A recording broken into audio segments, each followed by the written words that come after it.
कलाकारों को जानते हैं या आप संगीत में दिलचस्पी रखते हैं तो इन्हें ज़रूर जानते होंगे। म्यूजिशियन हैं, गाने लिखते भी हैं, गाते भी हैं और म्यूज़िक डायरेक्ट भी करते हैं। तो इतनी बड़ी शख्सियत हमें यहाँ मौजूद मिले तो हमने सोचा कि इनसे आपको रूबरू कराएं, इनके बारे में बताएं। और वी द पीपल करके जो संस्था है उसके आप संस्थापक हैं। तो सर बहुत स्वागत आपका बहुजन टीवी पे। धन्यवाद धन्यवाद। जय भीम सभी दर्शकों को जय भीम जॉली मोरी जी का। और आज जो है संविधान दिवस, बाबा साहेब ने हम पे इतना बड़ा उपकार किया। आज के दिन उन्होंने हमें अधिकार दिए, महिलाओं के लिए भी उन्होंने जो कुछ किया वो शायद कोई सोच भी नहीं सकता। उस दौर में उन्होंने प्रसूति अवकाश के बारे में सोचा जब महिलाओं को कोई रोजगार नौकरी तक में हिस्सेदार नहीं मानता था। तो उनके बारे में आपसे जानना चाहूंगी। और क्योंकि आप गायक हैं, लिखते हैं, तो जरूर उनके बारे में लिखा होगा आपने। बाबा साहेब के बारे में आपके कुछ विचार जानना चाहूंगी, तो वो बताइए सर। अ, पहले तो ऐसी बात है कि जो महिलाओं को गुलाम, पहले लोग कहते थे कि भारत में गुलामी ज़्यादा चलती है। लेकिन इतिहास अगर हम पढ़ें तो गुलाम किसे बनाया गया था?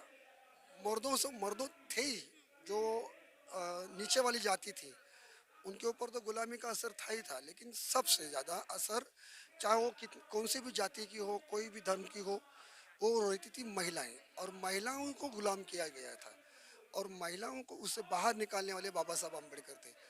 और इसीलिए उन्होंने एक कानून बताया था, वो जो हिंदू कोड बिल, अगर वो पास नहीं हुआ तो पहले मंत्री थे जो केंद्र सरकार से लग के थे, वो केंद्र सरकार के पहले मंत्री जो कानून मंत्री थे, वो कानून मंत्री उन्होंने इस्तीफा दे दिया। क्यों? उसकी वजह क्या थी?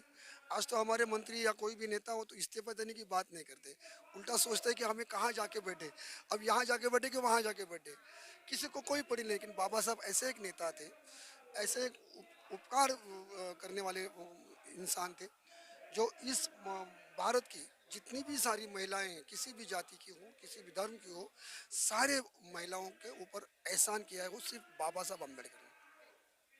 उनसे संबंधित कुछ लिखा है आपने जो आप सुनाना चाहें? नहीं, एक्चुअली मैंने लिखा है, हम लोग महाराष्ट्र से हैं तो बिल्कुल हमारी मदर लैंग्वेज तो मराठी है, तो मराठी में लिखा है। लेकिन मैं अभी वो नहीं जिक्र मतलब बता नहीं सकता, गा के नहीं बता सकता। लेकिन संविधान के ऊपर आज का जो दिन है, हमारा संविधान समारोह है, उसके ऊपर मैंने कुछ लिखा है, वो मैं आपको ज़रूर सुनाऊंगा। आपको कैसा लगता है जब आप देखते हैं कि बुद्ध का सम्मान हो रहा है? प्रधानमंत्री अमेरिका जाते हैं, वहां से आते हैं तो बुद्ध की मूर्तियां लेकर आते हैं, फिर यहाँ आते हैं तो कुशीनगर जाते हैं, वहां से अपनी यात्रा की शुरुआत करते हैं।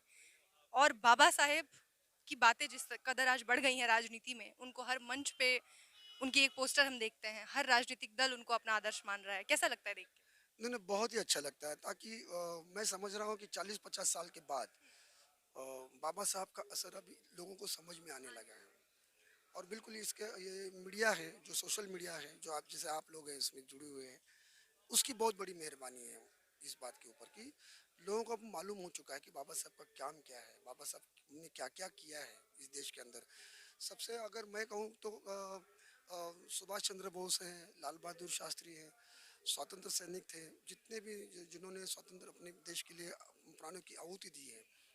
लेकिन एक भी खून का कतरा नहीं गिराया कहीं भी, ना किसी से झगड़ा किया है। झगड़ा किया है तो सिर्फ कानून से झगड़ा किया है और हक पूरे लिए। तो इससे सबसे बड़ा अगर स्वतंत्र वीर कहते हैं तो सिर्फ बाबा साहब हो सकते हैं, और कोई नहीं हो सकता। जो लड़ाई का जरिया उन्होंने हमें दिया, वो आई थिंक किसी और के विचार विमर्श के भी दूर होगा। उन्होंने हर चीज को, बिल्कुल सही कहा आपने, कलम के दम पे उन्होंने हासिल किया और हासिल करने के बाद हम तक पहुंचाया। अपनी आने वाली पीढ़ियों को उन्होंने इसी आधार पे गुलामी से आज़ादी दिलाई कि अब आप इसको संभालिए, संविधान को संभालिए और इसके जरिए खुद को आज़ाद रखिए हमेशा। मैं तो कहता हूँ कि आज़ादी दिन जो 15 अगस्त हम समझते हैं है ही, उसको हम मना नहीं करते। लेकिन वो सिर्फ सीमित है वो बाउंड्री तक, बाउंड्री के लिए कि ये हमारी बाउंड्री है, यहाँ से ये हमारा देश है, वहाँ आपका देश है, आप यहाँ नहीं आ सकते, हम वहाँ नहीं जा सकते। ये बात हो चुकी है 15 अगस्त के दिन। लेकिन सही अगर आज़ादी है वो आज का दिन है, क्योंकि हम लोकतंत्र में जी रहे हैं, हम लोकतंत्र में खड़े हैं। हम अपनी दिल की बात, जैसे आज प्रधानमंत्री कहते हैं मन की बात, तो हम कहते हैं कि हमारे दिल की बात हम बोल सकते हैं, वो बिल्कुल संविधान की वजह से। सही मायनों में आज़ादी मिली हमें संविधान की वजह से। तो उसी संविधान से संबंधित एक गीत लिखा है इन्होंने जो ये सुनाने जा रहे हैं। मेरे महाराष्ट्र के भाई हैं प्रवीण भालेराव जी, और निशा भगत करके हमारी सिंगर है महाराष्ट्र से, उन्होंने ये गाया है। कल परसों ही इनका लॉन्च हुआ है, नया गीत है बिल्कुल। तो हम ये गीत आपके सामने बिल्कुल लेटेस्ट वाला वर्जन सुनने वाले हैं। बिल्कुल बिल्कुल। सारे जहां से अच्छा है हमारा संविधान, सारे जहां से अच्छा है हमारा संविधान, सारे जहां से अच्छा है हमारा संविधान, सारे जहां से अच्छा है हमारा संविधान, लोकतंत्र से सवारा भी मुझी का संविधान, लोकतंत्र से सवारा भी मुझी का संविधान, सारे जहां से अच्छा है हमारा संविधान।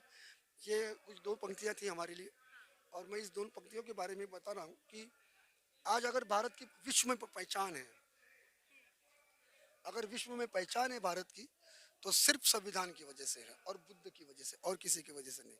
बुद्ध का देश भारत है, सबसे अच्छा संविधान भारत है, ये पूरी दुनिया समझ सकती है और दुनिया जानती है।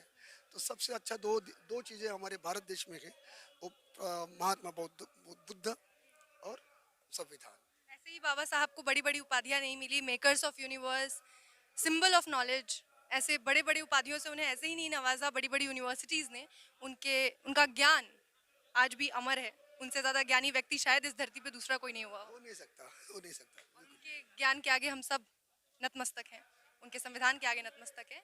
और देखते रहिए बहुजन टीवी।